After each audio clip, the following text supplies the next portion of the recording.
Hello, everyone.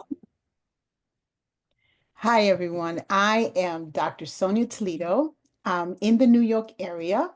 I have been, I am the founder and CEO of Dignity of Children. We founded Dignity of Children in 2008 for the purpose of creating environments where children are emotionally safe and fully self-expressed so they could thrive. This workshop is really dear to me because I take this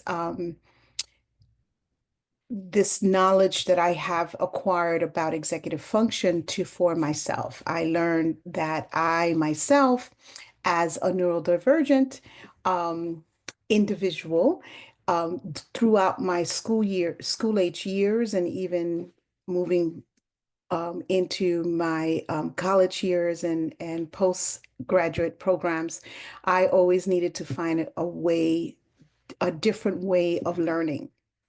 So the executive function skills is intended for us to understand that we see things differently as a neurodivergent person, and most of our kids struggle with basic functions because for different reason, trauma. When we think about neurodiversion, there's a variety, right? So learning disability, ADHD, um, um, kids on the spectrum, you know, um, uh, children on the spectrum, children with trauma. There are so many variations of why we could we are thinking differently. It's the way our brains are wired. We're wired differently. So I'm going to say a quick story about myself.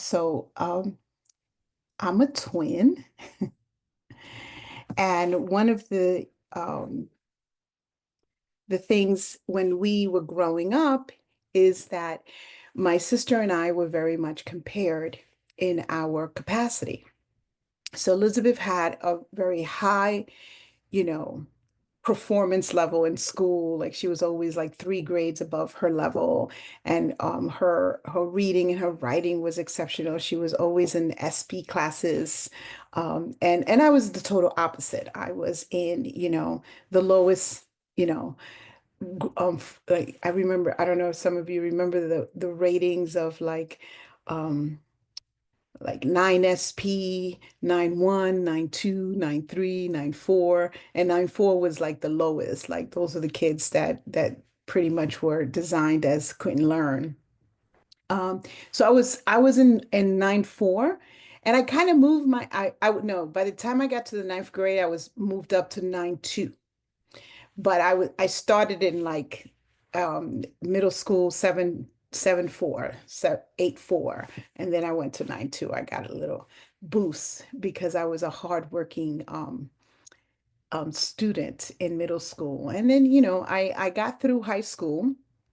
I didn't repeat my grades, but the problem that I was having is that when I wanted to write, whatever I was writing just wasn't computing on paper. It just, the words, the letters would be backwards, or I would have a hard time with sight words. Like, how do you just um, write what? I would be like, I don't know how to write what. So moving fast forward, I realized that for myself, as I grew older, being able to manage how I saw things or how I written things down became me teaching myself. I honestly, from a learning disability, I realized that there were teaching disabilities. People did not know how to teach me. So this is why I took on this this role of like, okay, so then what is executive functions? So by the end of the session, I would like you to be able to understand the core executive function skills and how they impact students' focus and academic success.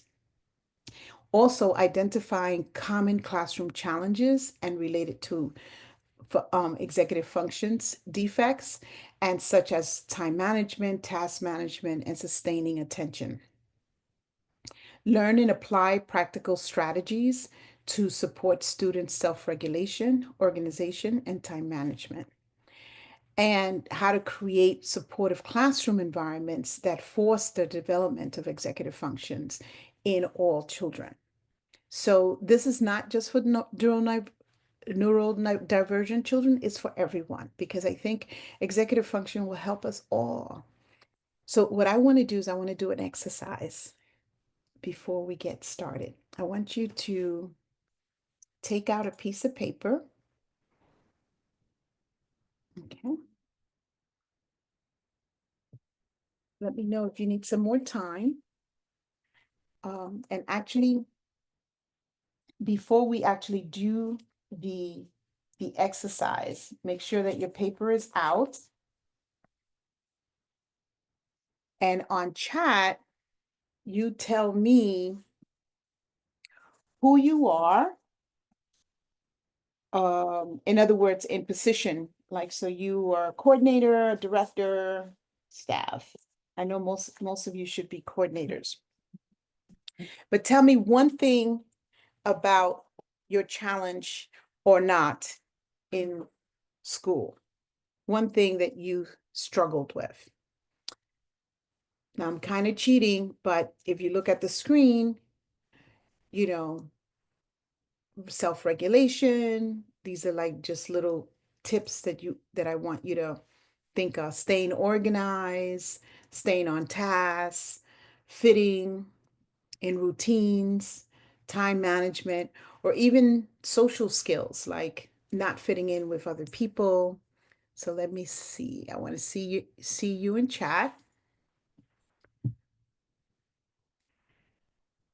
Okay, great. So I struggle with finding a friend group that I fit into. Okay, thank you so much, Christopher. Yes. So struggled with finding a group that you belong in, right? That you feel that you fit.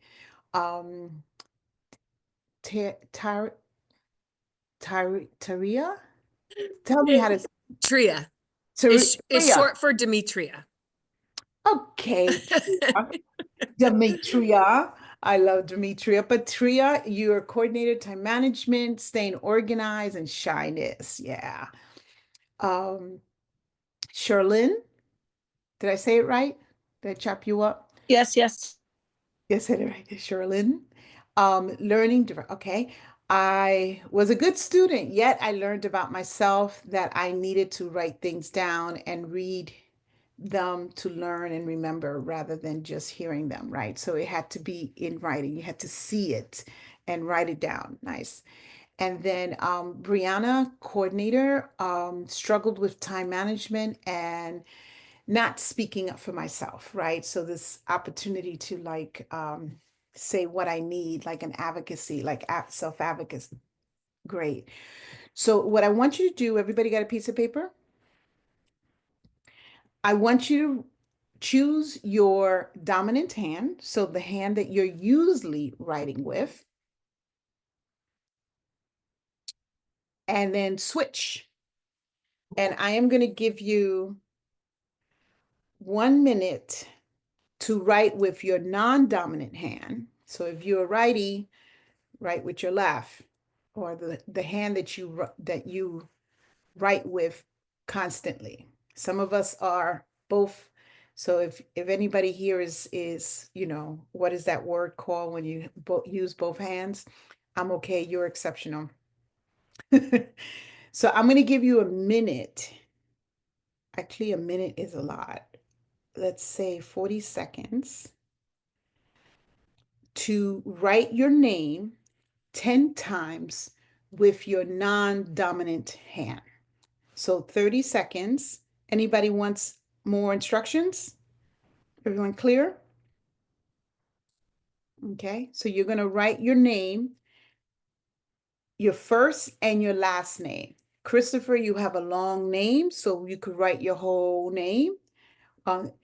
Dimitri, you could write Dimitri. So Um, Brianna, you got, okay, everybody here has a pretty long name, but Dimitri, I want you to go for your full name. Dimitri. Okay, good. Ready? So time starts now. Did I say 10 times? 10 times. Starts now. Go.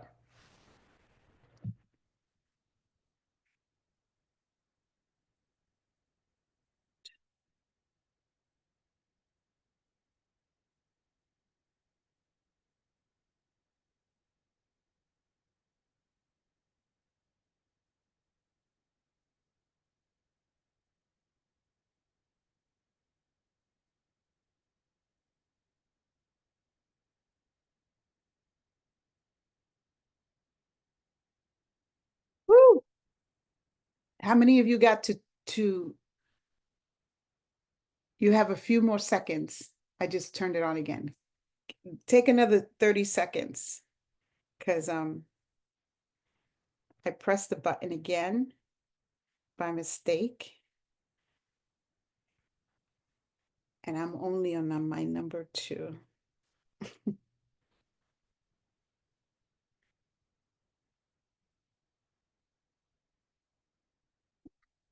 All right. So I gave you a minute.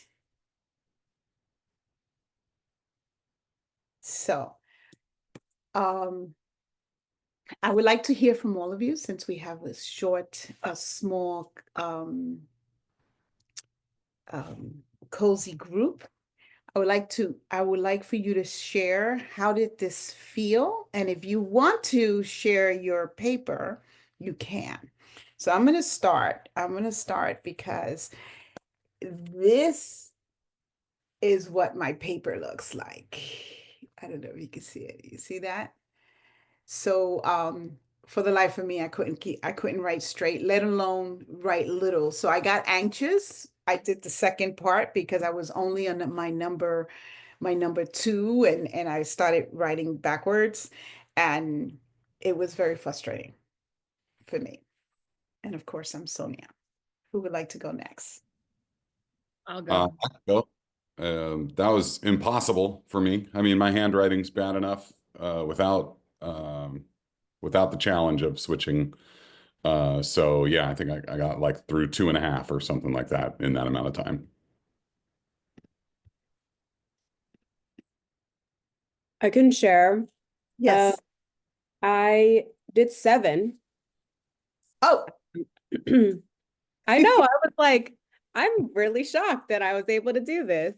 Also, I should say though, I wonder, you all can't see very well because I have my filters on, but I wonder if it's because also I'm a painter. And so like sometimes I have to use both hands for different things. So I might okay. have been cheating without really knowing. Sorry, everyone. No, that's not a cheat. Who's next? Go Okay. I got through 2 of my full names and then I got frustrated and just did my first name for 4 more. But you can't read them really well. Demetria.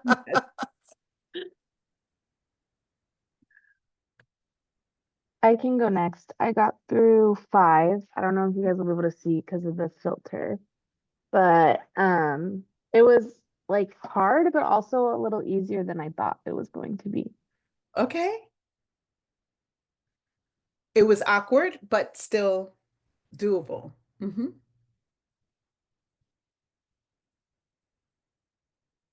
Charlene? Hello. You guys, I'm in a little funny situation. I wasn't able to do the exercise. Okay. But if you don't mind, I'll just tell you now so you know for the rest of the session. I was supposed to be at home today Zooming, and then I was going to drive tomorrow. But I live in the Sierras and there's a storm coming in tonight, so I'm racing the storm so that the roads will be open. Oh So my I'm gosh. I'm packing my car and then I'll be in my car for a little bit. But right now I'm loading things into the car. I'm like rushing, trying to beat the storm. So Well, no, we I'm don't want you to write while you're in your car either. yeah, well, I will never, yeah, so like I won't be able to do any chat things. You can come off mute pretty easily in the car, but I won't be able to like type in the chat. But thank you so much. I'm really excited to learn about executive function. Thanks for having me. So now let's relate this experience to some of the things that some of the excuses that you see, or not even excuses, some of the struggles and challenges you see your young people go through. So, or not, right? So, what's coming up for you in different ways from in the classroom? What do we see kids say or do that shows this challenge?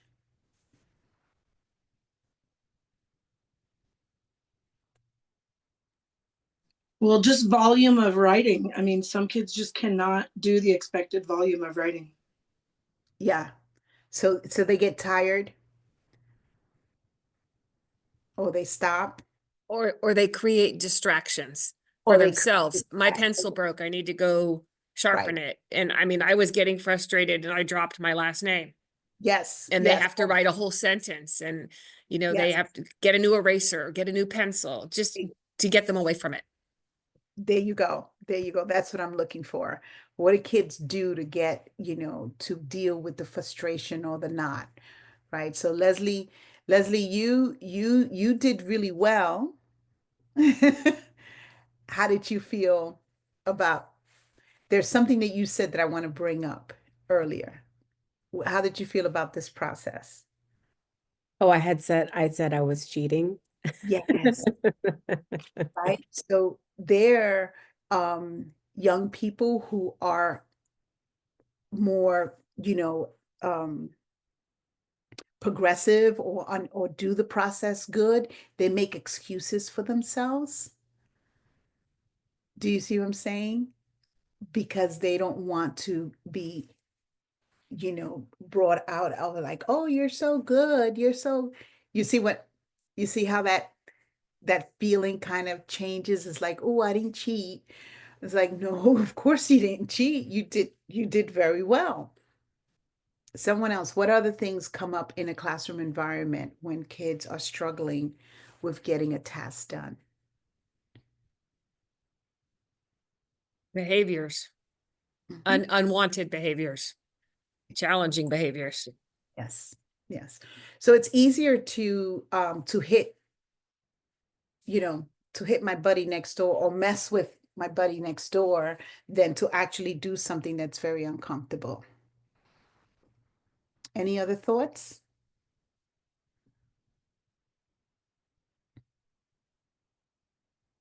about how children think when they are doing a task that is not as simple as we think it is? I think we're always, if you really think about it, right, it's actually surprising how much kids who struggle, kids who are neurodivergent for whatever reason, it's actually amazing that they come to school and keep trying every day, right? That Mhm. was so frustrating for people. And as adults, we would never live in that much discomfort all day. We would totally just quit. Yeah, yeah. And so their perseverance, they're trying, right? But then you have the opposite, right? Of not trying. They stop. They don't do it at all, or they avoid, I homework time. Ooh, there are kids that go into their whole, level of like disrupting the classroom, um, getting out of the classroom. When I think I was in third grade, the reading out loud was also very difficult for me. So, you know how I was T, right? So I'm Toledo at the back of the class. So you know, everyone took turns reading, and it was coming closer and closer to me as the next person was reading. And I saw that I was counting down how many more people were there before it came to me because my anxiety was building up. I just, boom, and I stabbed myself with a pencil. Now, did I intend to do that in purpose? No, I was just so nervous and anxious that I literally still have the mark of the lead in my knee. And of course, I got to get out the room. I was there goes to go to the nurse's office. So there you have it. I was sent to the nurse's office, and I was like, whew, that was The anxiety of reading out loud was so much worse than the pencil that went through my knee. So we got to remember that when we're talking about neurodivergent or even struggling with what we feel that kids should be doing, there's all kinds of energy that comes out of their space. It's a very complex thing to narrow down when we have a room full of 20 young people that we need to, put in order. So I want to show you this video. Dr. Toledo, I'm sorry, I'm having an emergency at the school. I will turn off, I'll turn back on as soon as I come back. I'll just leave it going. I apologize. Okay, sorry. I hope everything's good. So I'm going to show you this video. It's about 15 minutes. And she talks about executive functions, the key skills that every child needs to have to succeed in 21st century. So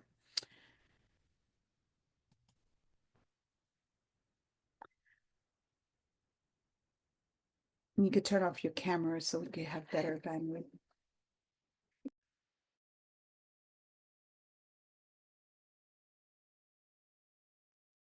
I'm not hearing it. All asking the same question. Thank you. There we go. It just clicked in there at the end there. Yeah, I think I have to stop. I didn't put on my little share sound button. There you go. Thank you. Okay.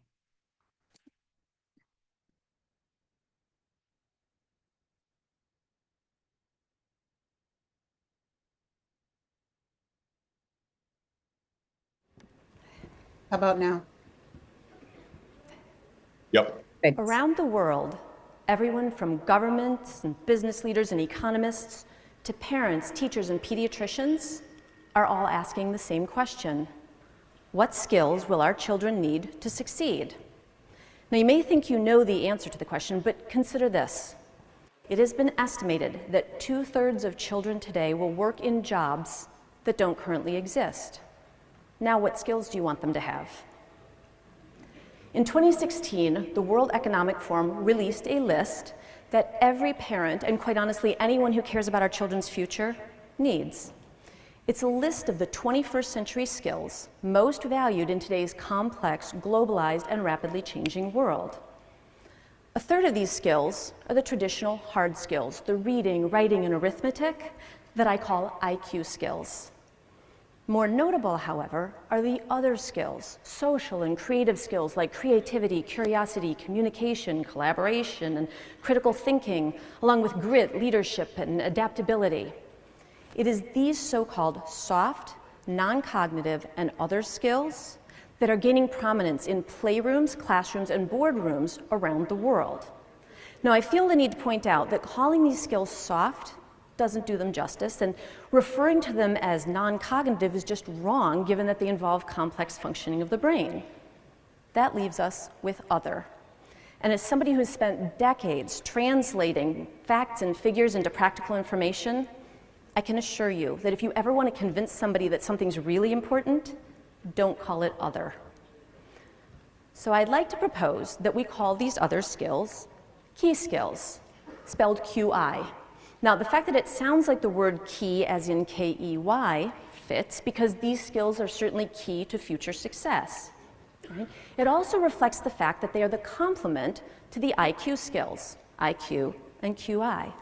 And finally, the word key, sometimes also pronounced chi, has been used across cultures and centuries to represent a positive life force that you can be born with, but that can also be developed.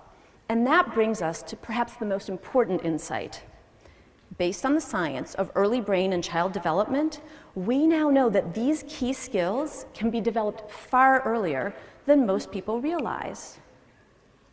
With 85% of brain growth thought to occur by age 3 and up to 1 million new neural connections forming per second, it is during the first 5 years that we have a unique opportunity to more intentionally build babies' brains and to assemble this toolkit of skills we know they'll need to succeed. Now, to help you better understand why these early years are so critical, I find it helpful to use the analogy of comparing the electrical wiring of the brain to that of a house. It is entirely possible to rewire an old house. It just always takes longer, costs more, and never turns out quite as good as when the wiring goes in before the walls go up. With respect to the wiring of babies' brains, caring, responsive adults play the role as chief architects. Neurons don't just connect, and babies don't just learn what they need to know all on their own. Unlocking children's early learning potential is deeply dependent on social interactions, which explains why cultivating the key skills involves a whole lot of talking, cooing, singing, playing, and reading books to babies. With that in mind, allow me to introduce you to the 7 key skills. The first of the key skills are me skills, defined by self-awareness, self-control, or impulse control, along with focus and attention. In other words, me skills are what allow us to be in control of our own thoughts, feelings, and actions. Now, to put me skills into a bigger picture perspective, just think about how often these days we hear about everything from mindfulness apps and mindful breathing to the introduction of chief mindfulness officers into corporate culture. Even renowned business visionary Peter Drucker predicted that while the 20th century was the era of business management, the 21st century is going to be the era of self-management. Right, and a good self-management day in the life of a toddler is when no one bites their friends. That's because the ability to resist one's impulses or urges is really dependent on impulse control, which happens to be one of the 3 defining features of what neuroscientists call executive function skills. What research now tells us about these all-important executive function skills is that they develop most rapidly between the ages of 3 and 5. After me skills come we skills. We skills are people skills, the relationship skills, like communication, collaboration, teamwork, active listening, empathy, and perspective taking, all needed to play well with others. We skills are especially valuable in a world where it's become as important to be able to read other people as it is to read. Now, given that I don't ever have to actually convince anybody that these skills are worth developing, allow me instead to translate. Put your listening ears on, use your words, learn to play nice with others and in the same sandbox. The fact of the matter is that these highly coveted social emotional skills are preschool skills, and they can be developed very early. Toddlers can be taught to understand other people's perspectives. 9-month-olds begin to show signs of empathy, and even very young infants are sensitive emotion detectors, able to sense others' emotions even before they can walk or talk. Now, before moving on, I should point out that it is the combination of me skills and we skills that fit the formal definition of emotional intelligence, described not only as 2 of the hottest words in corporate America, but recognized around the world as absolutely critical to thrive in all aspects of 21st century life. Next are the why skills, which obviously include asking the question why, but more broadly include exploration, curiosity, inquisitiveness, and asking all sorts of questions to better understand how the world works. Fueled by technology, the information age has now put so many answers right at our collective fingertips that it is no wonder that the ability to ask good questions has become so much more valued than simply knowing the right answer. As Albert Einstein put it, the important thing is to never stop questioning. Now think about some of the corporate training programs, like the 5 Whys, that train business leaders to better get to the root of a problem by repeatedly asking why. Implemented by some of the top companies in the world, these formal questioning and training techniques ironically leave one fundamental question unanswered. Why should we have to go to such great lengths to train adults to do something that comes so naturally to 2- and 3-year-olds? The answer, I'm afraid, is that we train this skill out of children. While it is natural for young children to question the world around them, making sure that they continue to see the world as a question mark very much depends on our commitment to encouraging rather than squelching their natural sense of wonder. When I think of will skills, I'm reminded of when my own 3 children first began school, and they became members of a club called the Can Do Club, which recognized young students not just for their grades, but for their drive and determination, both key aspects of will skills. Will is also about grit and perseverance, and it's evident in people with get the job done and stick with it attitudes. At the heart of will is motivation. Now, there are actually 2 types of motivation. The first, extrinsic motivation, involves rewards and punishments.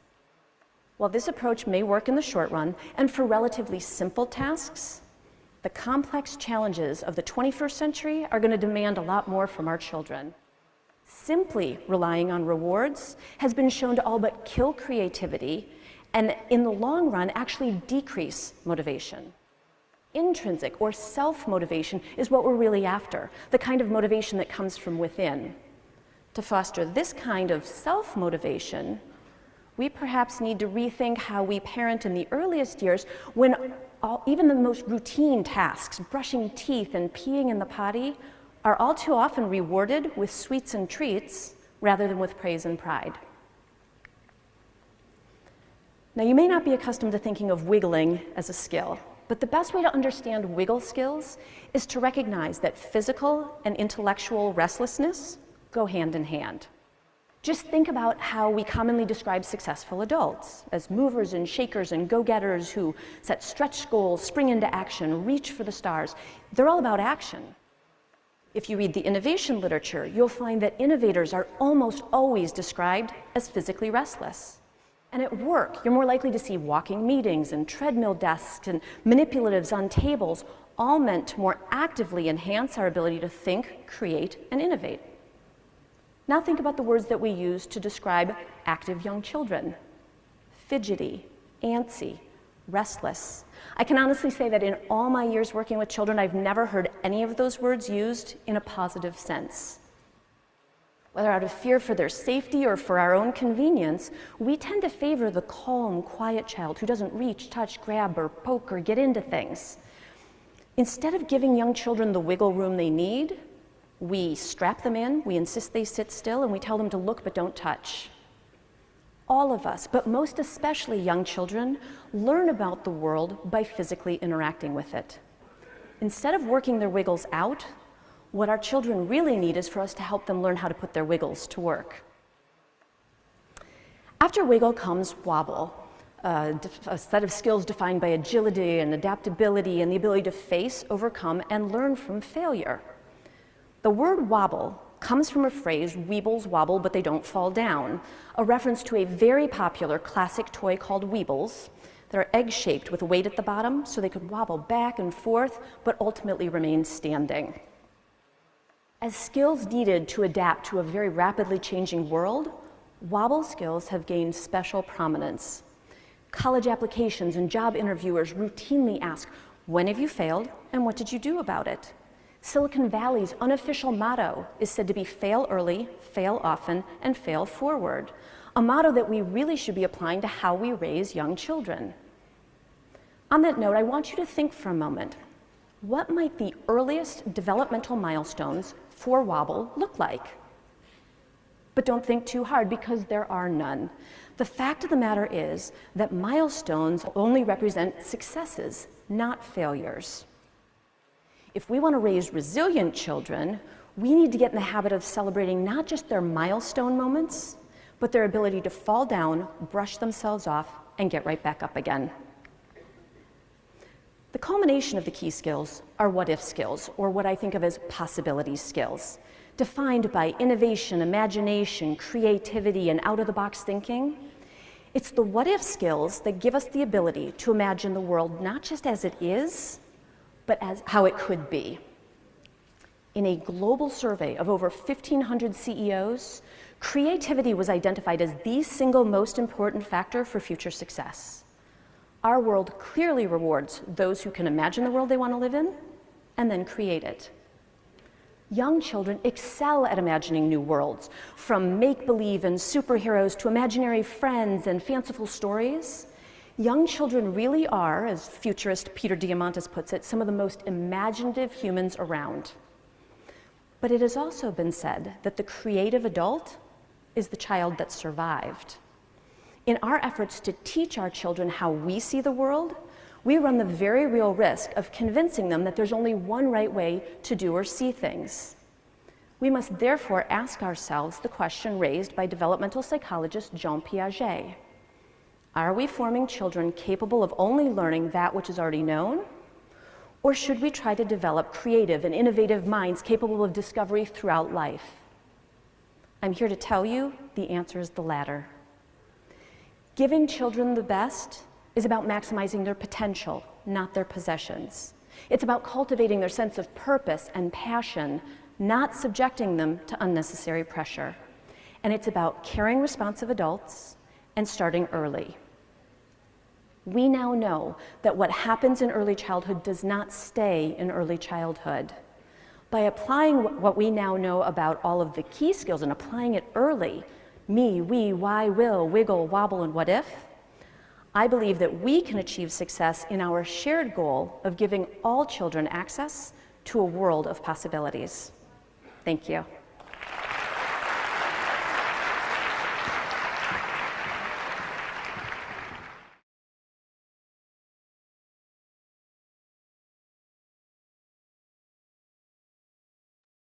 Okay.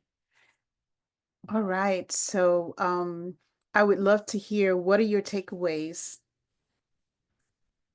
What are some real key takeaways you have?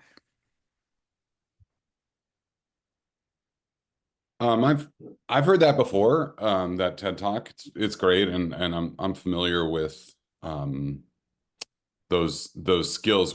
My biggest takeaway is going back to the whole idea that there is no average child, and that every single child is a unique combination of skills, and that it's important that we learn about what those skills are for each child, what their strengths are, and that we play to their strengths, just like we do when we play to each other's strengths when we work in collaboration with each other.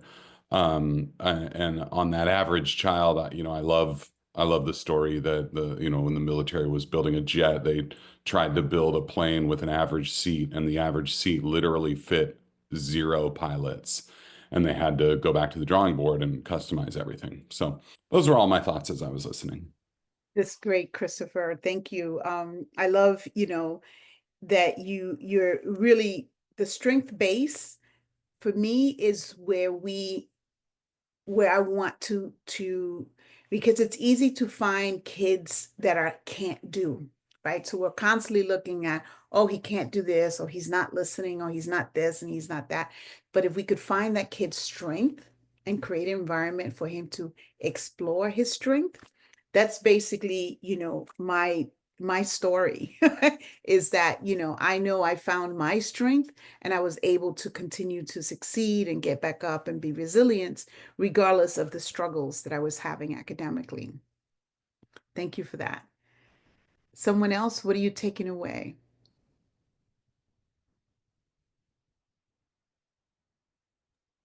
I think I take away the early learning part of it, that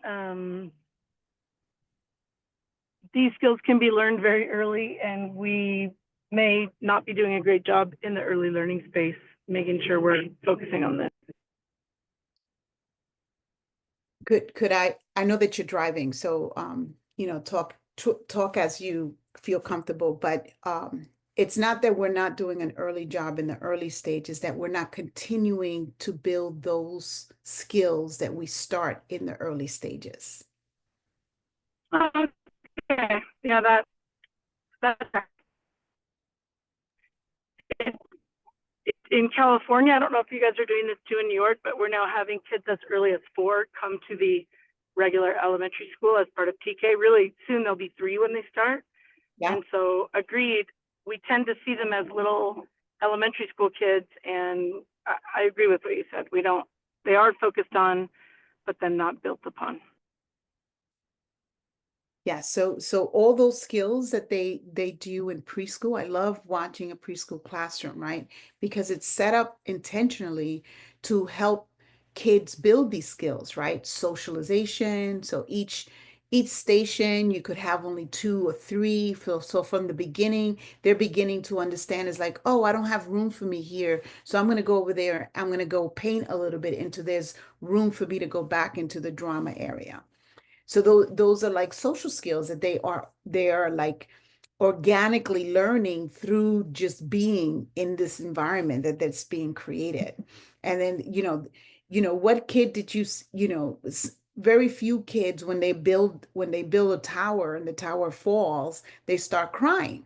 Those are the kids that you attend to in early childhood and you say, try again, right? The same thing with kids that start walking when they're crawling, all of a sudden they start walking and then they fall. You don't say don't get back up, you say try again. When they ride a bike, those kind of things. So what we're doing is that we don't have the environment for them to continue to build on those skills. Let me hear from someone else.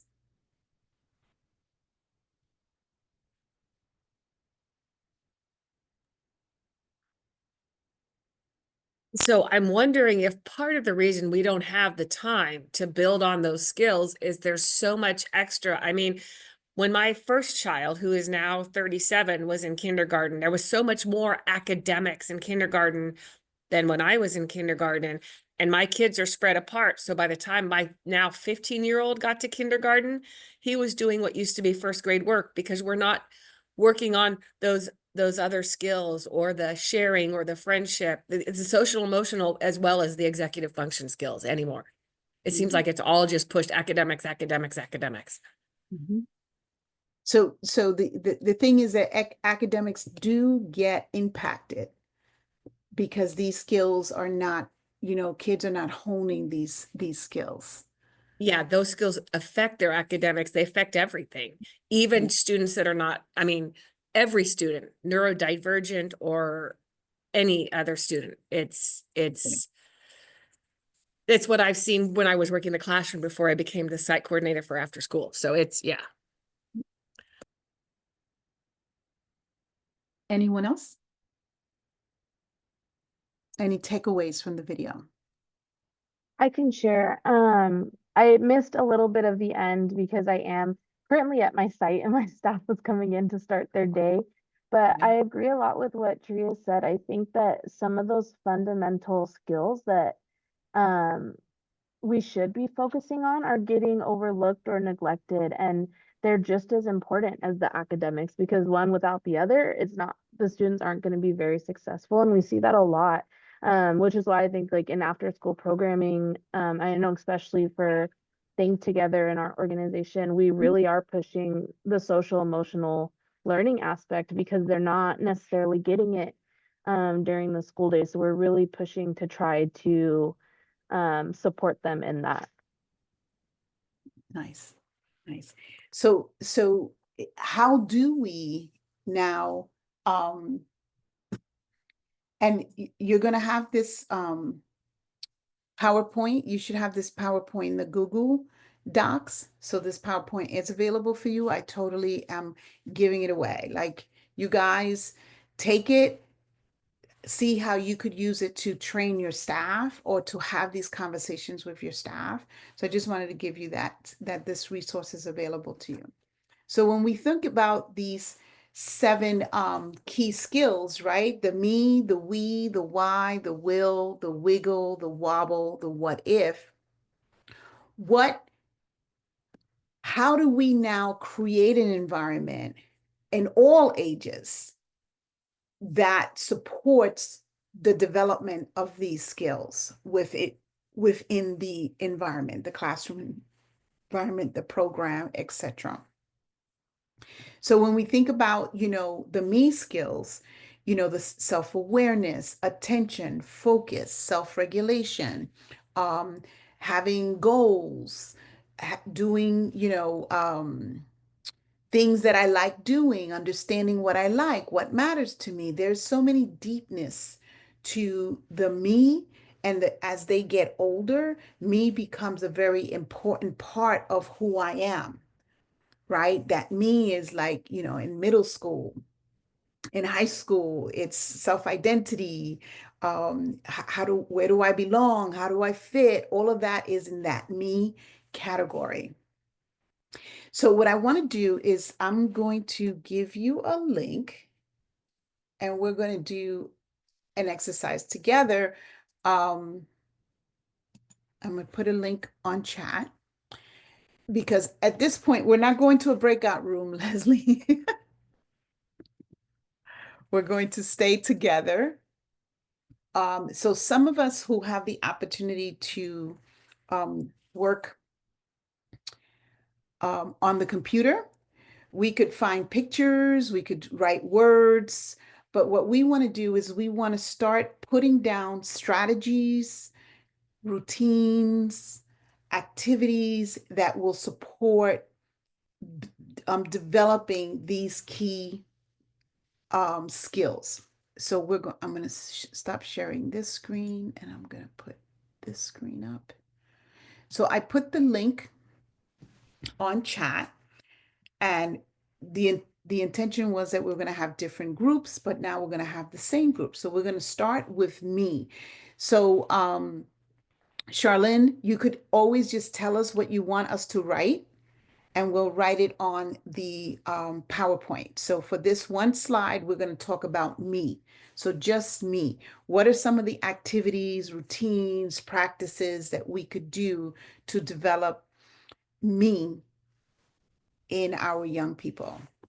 And of course, we're looking pre-K up to, high school, young adult. Okay. So My apologies, Dr. Toledo. I have to head out for a 1 o'clock meeting, but I really appreciate all of the information and the slides and the resources. And thank you for the time. yeah. So we also have a GIF at the end. So, just go in to get the PowerPoint and you could see it's a book. It's great for your staff. It's calls not what we teach, but how we teach. So I have some strategies and a breakdown on how to break this down and understanding what are executive functions. So it's a free Love it. okay. Thank you so much. I appreciate it. Have a great day. We'll see you in the closing. Yeah. So I'll see. Thank you for being here. Okay. So who has access to the PowerPoint? Brianna? Okay. So we could start just writing some strategies that that you could share about how do we develop me skills. And Charlene, you could just um, talk to us and we'll write it down. There you go.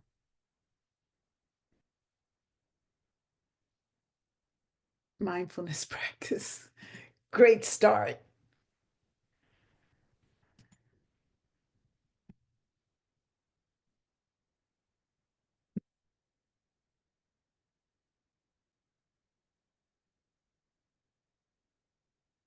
Oh, you got to get a text box. Good.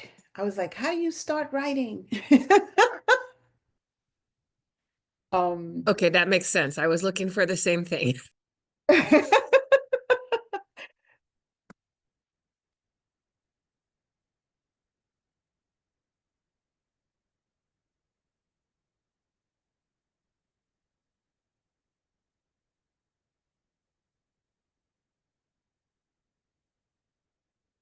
So, do you know what, Leslie, we could like let me see the time. Ooh, time is going fast. We only got like 2 minutes in each, and then we're gonna go on the next one. Okay. Um,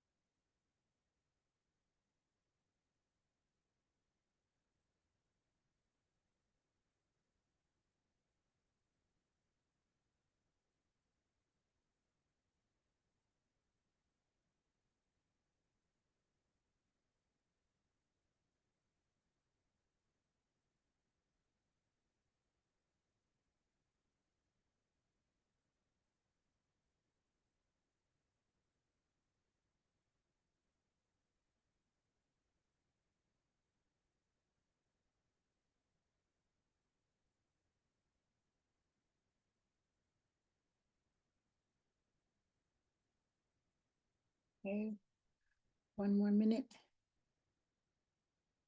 Um,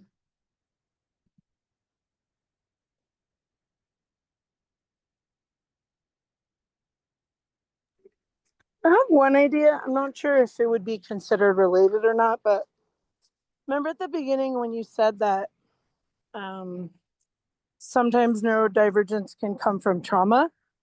Mhm.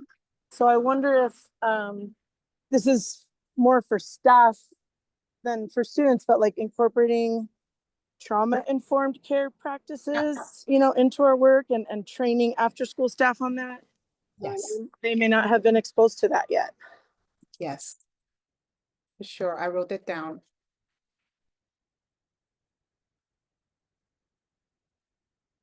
Yes, it's important for our staff. So let's go on to the next one. How did that feel to write down some practices just for the me? Just someone share, and then It we'll it felt good to me because it made me focus on what can I do? What can we do? How to get started in this, not just, you need to do it, and then you're like frozen. Okay, I need to do it. How do I do that? Thank you. So now let's do we. Okay, so um I think I need to do like a 2 minute I'm going to do 2 minute time so we could move on to the next one because I want to get to the end. So start doing we. What could we do for we? And Miss Sherlyn, just make sure you let us know when you come up with something.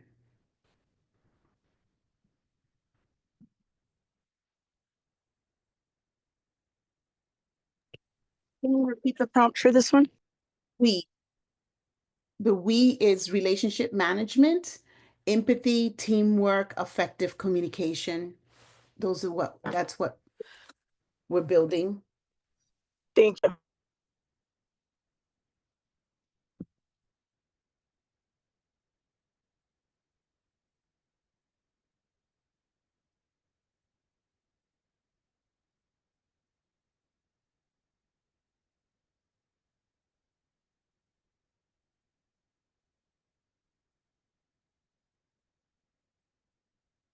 Yeah.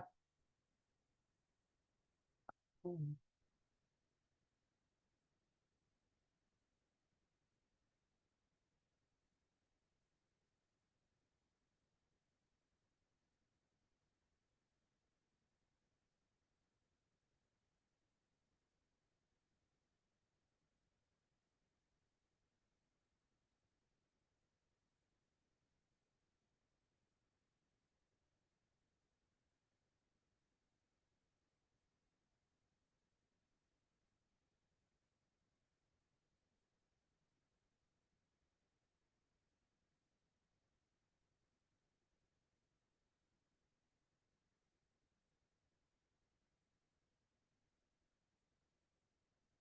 Okay, 30 more seconds in this group.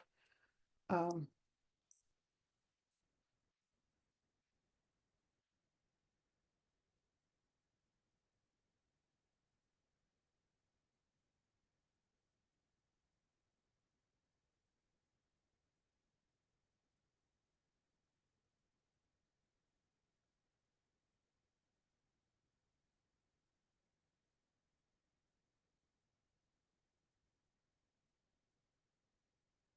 okay, we're going to go on to the next one. Why? The why is finding purpose, curiosity, and questioning. So 2 minutes.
Oops, sorry.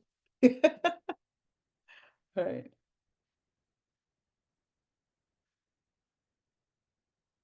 Okay. Remember, if you have any ideas, you can let us know and we'll write it down. You're gonna have this PowerPoint, in the folder so you could use it. Hi, Mara.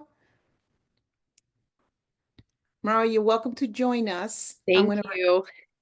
I'm gonna I'm gonna put the link in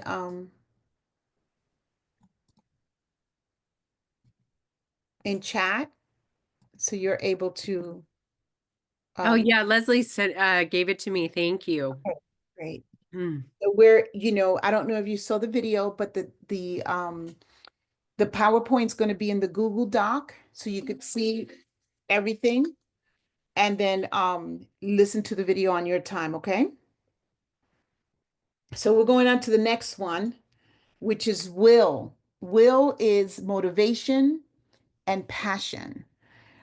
Self-motivation, drive, persistence, and focus. Will. So 2 minutes starts now. Let me.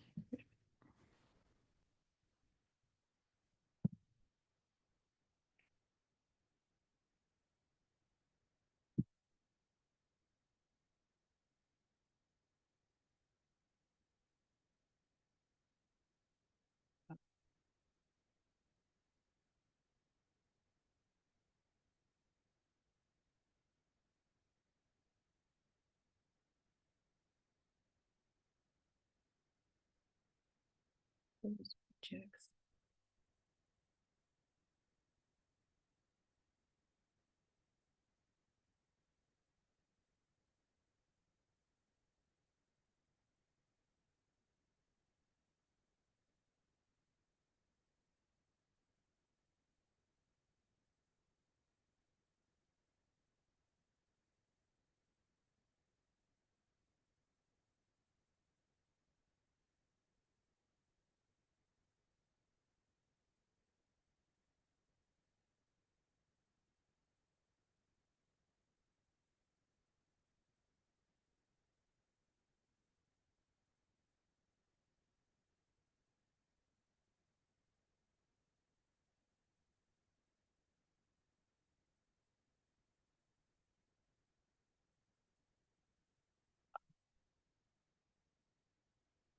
I usually have so many ideas. Um,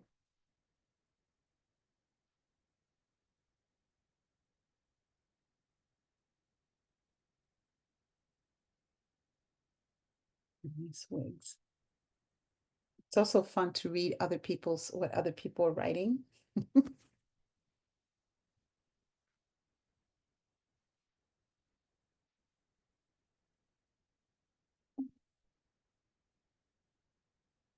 Okay, so we're going to go on to the next one, which is wiggle.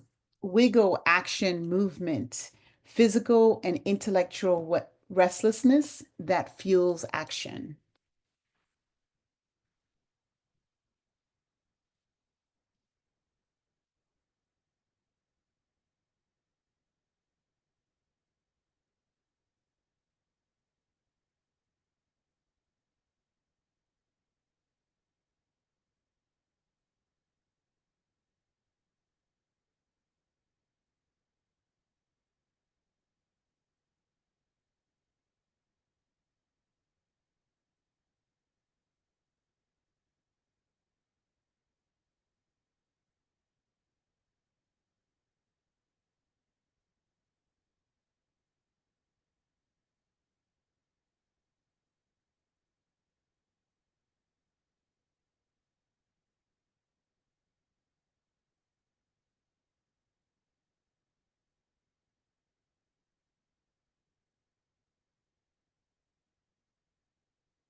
The one thing that I want you to get is that this same process that I'm doing with you, you could do with your staff.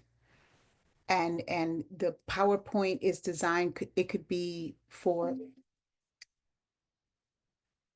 okay, we have now Wobble. You could design it with chart paper around your program so they could go and put ideas in and share ideas with each other.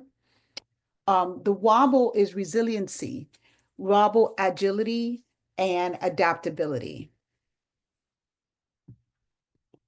So this is where we're talking about failing, getting back up, resiliency, having opportunity challenges.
We've got one more, which is what if.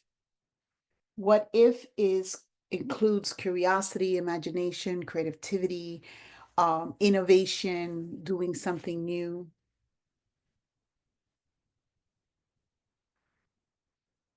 I'm so proud of you. We have done such a great job. So what if? Creativity, curiosity, imagination.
Right. Okay, so as you're writing down your last pieces, Tell me something that came up for you from doing this exercise.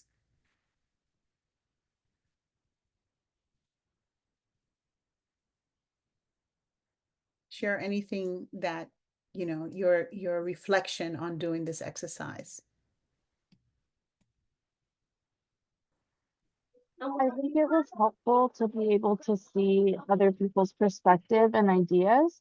And so I know like there was a few things that stood out to me that I was like, oh, I'm already going to try to start doing that Yeah. at my site. So it was really helpful to see what other people are thinking and might be implementing at their own schools and programs.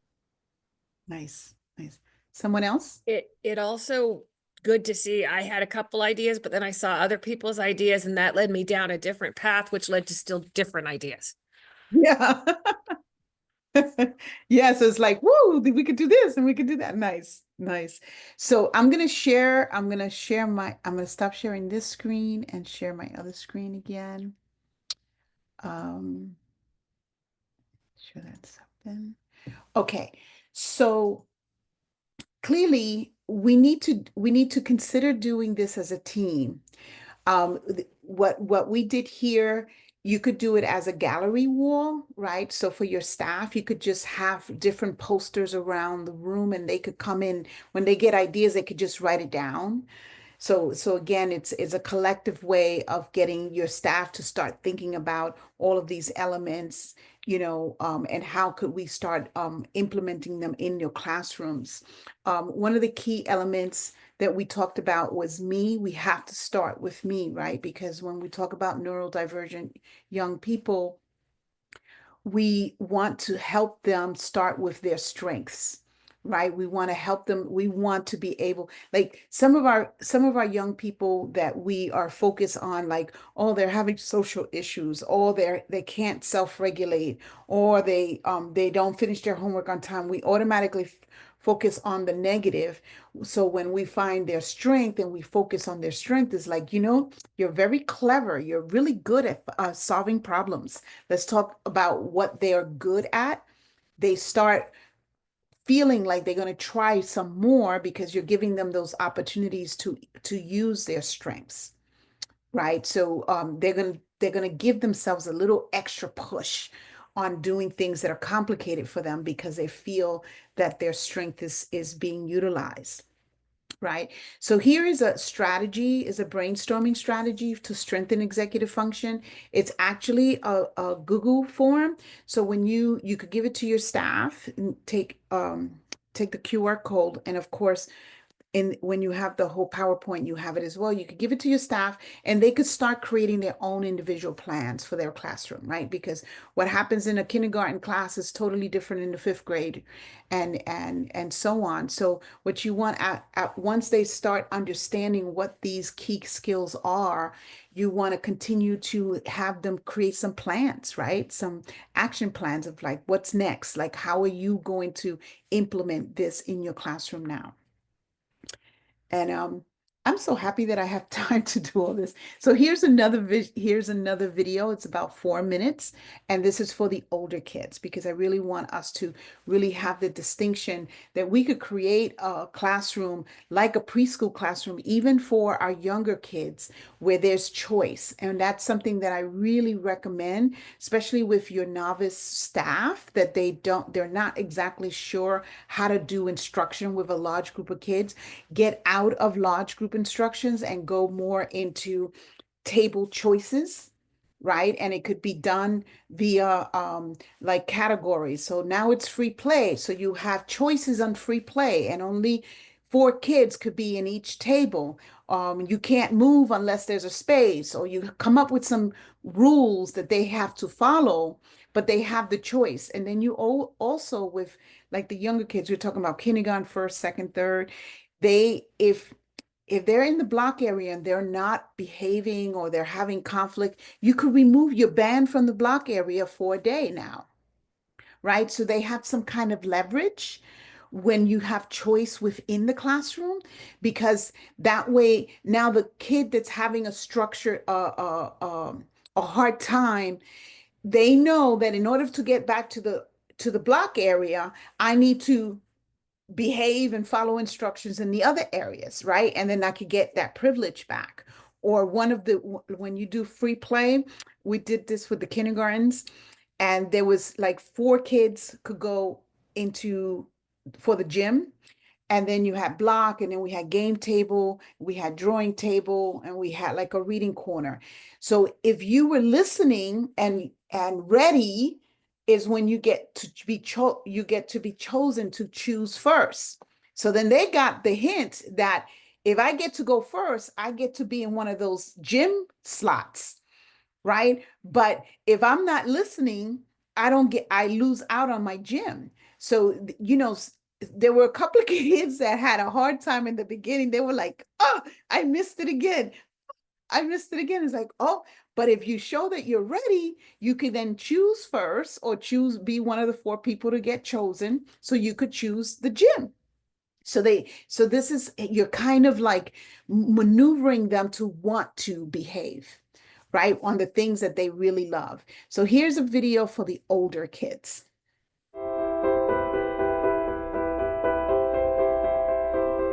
It's easy to write off teenagers as lazy, forgetful, or disengaged. But when we support them in aligning their thoughts and behaviors with their goals, we help them meet success in school now and in careers and life later. Adolescence is a critical time for the development of executive function skills. In middle and high school, when switching classes and managing workloads from several teachers becomes the norm, some students may struggle. Proficiency in these skills can vary greatly from student to student. This is developmentally normal, and factors like ADHD, stress, and boredom can impair executive functioning. But within this struggle lies an excellent opportunity to make a lifelong impact, since we know that executive functioning is a strong indicator of future success. Increasingly, research is zeroing in on tools that teens and teachers can use to strengthen executive function. A trove of new research suggests that when students are routinely given time to write or speak about the ways they might improve their study habits, ace an upcoming test, or manage their social anxiety, they feel a deeper sense of belonging, attend school more frequently, and improve their academic performance. Giving students tools like calendars, trackers, and priority lists won't work if the students aren't motivated to use them. So integrate planning tools into your daily routine, or even ask students to submit them for credit, and assign longer projects that require careful planning. When teens provide advice about optimal study habits to their peers, they convince themselves and improve their own grades. Try breaking students into groups to discuss strategies for an upcoming test or presentation, or ask them to write emails to their peers about how to manage their complex schedules. Purpose drives learning, but there's far too much emphasis placed on the teacher's role as inspirational leader. Research from 2014 reveals that when students do the work themselves, identifying real-world problems they're passionate about or imagining themselves in careers that can change the world, they improve their grades, attend and finish college at higher rates, and spend more time on challenging tasks. By helping students build a connection between school tasks and their personal goals, we can support them in developing the habit of using metacognitive strategies to accomplish longer-term achievement.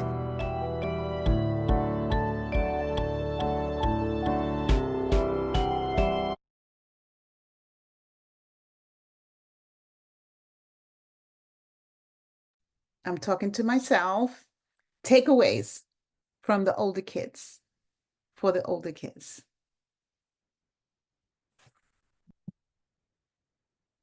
Welcome back, by the way, Charlene. It seems like a theme to almost all those tips was student input. Yeah. Yeah. Student driven. I would also add relevance to the learner, because I think that's a huge piece, is that really being student centered. And I love the phrase about focusing in on problems that they want to solve, which is the relevance to their own interests and passions. And that leads to, such an increase in engagement and focus. I would argue that's probably same and true for some of our younger kids too. Absolutely. Absolutely. Why not start as young as possible so they already have that drive, right? But one of the things that came up for me as you were talking, Mara, is that you want to think about what process you want to put in place to get student input. Do you see what I'm saying? That usually is like, well, what do you want to do? Well, I don't know. I want to play video games. That's what I know. You can't just ask the question, what do you want to do? Because they could only go by what they already know. Right. So the process is then let's do some, introduction to some concepts, focusing on certain like areas like, oh, we're going to work on health and wellness, but we're going to do some research on what health and wellness. And then you get to choose a direction you want to go. And if you think about health and wellness is in all directions, you got mental health, you got physical health, you got food, you got fitness, you got knowledge. I mean, they could come up with all kinds of ways that they could do health and wellness in their way, in the way they want. So there's different ways to get kids' student interest, right? Even though it's directed by us. So yes, one of the things that I want to emphasize with this video is that they're really asking you to implement these time management and organizational skills and goal settings and writing down your things as part of your program, right? So put some time in to do some goal setting, put some time in to write down my plan for tomorrow. Put some time in to make a plan for how I'm going to get my homework done throughout the week. We need to put those in our structure. So here, deep metacognition. Deep metacognition requires us to really have kids learn how to do goal settings and choosing strategies to achieve them. Monitoring and tracking those goals, right? So it's not just, oh, I set a goal, but how are you going to track? How are we going to check in a week? What little steps are you going to take to get to the end of the week? And have you accomplished those little steps so you can move that little step forward? Like if you think about how we manage our lives, we're constantly saying, we got an ongoing to-do list that's forever. It's like, oh, what am I going to focus on today? And I'm going to do 1, 2, 3 today. And if I get those 3 things done, and if I don't, I start again tomorrow, right? So those are things that you want your kids to start practicing and putting in, tracking their progress and evaluating how well they're doing their progress. So when you go into metacognition, is that you want to slow down your thinking.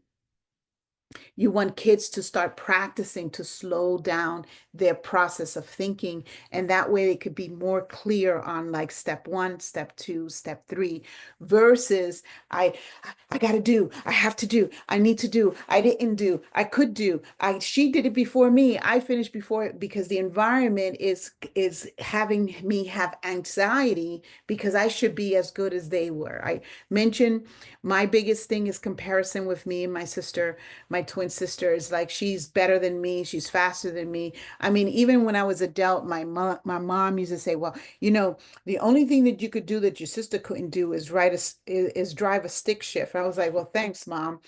So I went and I got a PhD. Now she don't got one. That's my little joke. But you know what I'm saying? Your mind starts constantly thinking about how to oh, okay. So this is the creating a classroom culture form. The form before was the PowerPoint that we did. But anyway, so if you get this QR code, this is a planning form for each individual staff to plan how they're going to create a culture to build key skills. And then oh, I'm so glad when I'm on time. Culturally responsive teaching and equity. We want to make sure that we're very culturally responsive to our practices, views, and in our culture, right? So language, experience, learning modalities, and each student has an asset in the classroom and not a defective and not be defective. So for example, one of the things I was part of a program last year, and we did have a few migrant kids that only spoke Spanish, and they were also having behavior issues, right? Because basically, and this is the kindergarten classroom, basically is like, I don't know how to say I want that, so I'm just going to take it. Right. So they seem disruptive.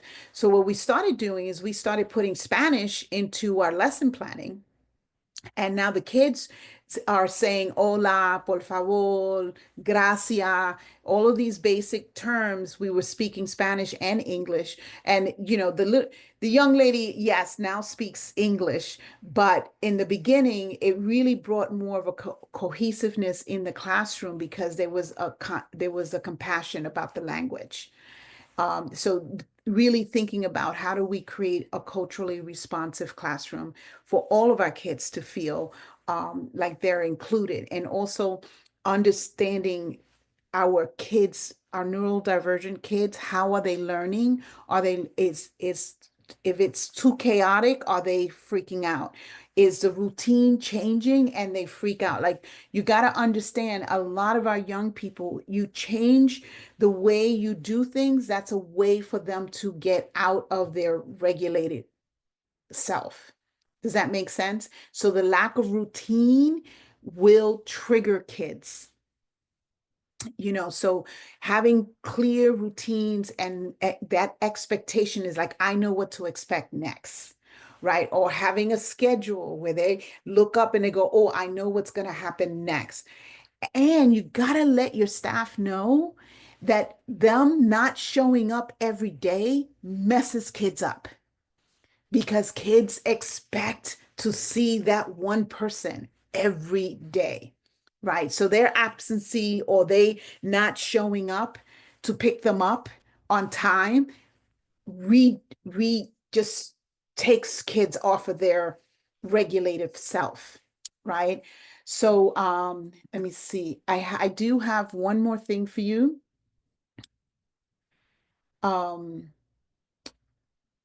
Do we got time? Yes. Let's do quick takeaways from today.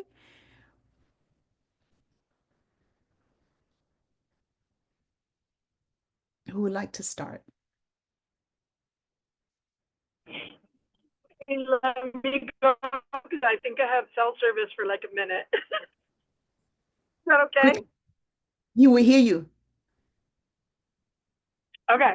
I was just gonna say what resonated with me on the last video was how teachers and adults sometimes do all the talking and we don't let kids independent learners, but we do. We heard you. We heard you. We heard you. That was so wonderful. Yes.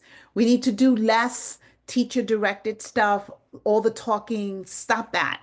Just sometimes having instructions on the middle of the tables, and just let the kids follow the instructions and do it. And you don't have to say anything. Lovely. Someone else. I can share. I think what really stood out to me was actually something that you just said not too long ago. Was that it starts with me, like the me stage. And instead of focusing on the negative, focus on their strengths, and using that as a positive way to like motivate them and encourage them to continue on. And I really liked that. So that's what stuck with me. Thank you, Brianna. I'm really excited to look over that Google that we just had time to write on, and use some of those things, put them more into practice, change, some of the way we do things to include some of that. I actually work at a Leader in Me school, and we incorporate that into our after school, our expanded learning. I love that curriculum. Yeah. So, we do some of that, but I saw some ideas that I really would like to follow up on. And I just would like to say, there's a lot that I want to take away from this, Dr. Sonia. So thank you. And I know I joined in very late, but I just really appreciate all of the ideas in the doc. And I would love to go back and review the first video that you shared just for that further context. But I think certainly my takeaway is I agree with Brianna with the asset-based approach is so very important and relevance to the learner. And I heard a quote, and I can't remember who it's from at this moment in time, but he was an educator who said, 95% of your curriculum is what walks in the room, is who walks in the room. Who is who walks in the room. And I love that quote because that truly is about being student-centered and that focus in on really developing the passions within our young people and really listening to them and paying attention to them and being adults and being quiet for once. Yeah. Yeah. I like that. That's a great takeaway. Leslie, do you want to close it up?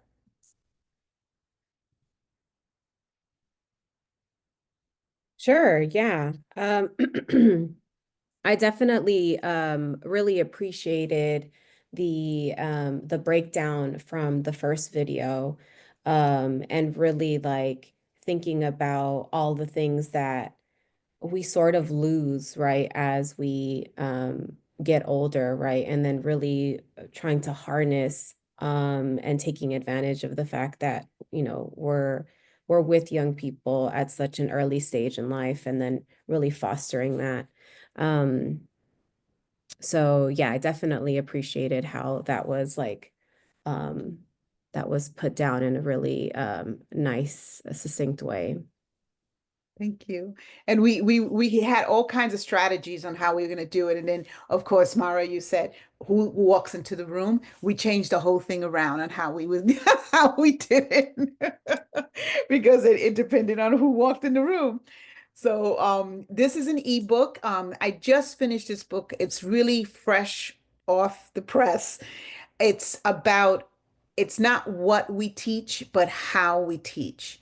So it really focuses on the executive functions and it talks and it breaks down the benefits and the skills that kids are learning for each executive function skill, as well as some strategies, right? So we have like rotation stations, writer's workshop, station, homework stations, like how to do these choice-based, self-directed learning in the classroom to help build these skills. So I hope that you could take all of these resources and, start chipping away at applying them with your kids. And for every child that feels that they don't fit in or they're not doing it right or they're not enough in your program, I'm really supporting that you have found, an edge for every child to feel that they are right where they belong.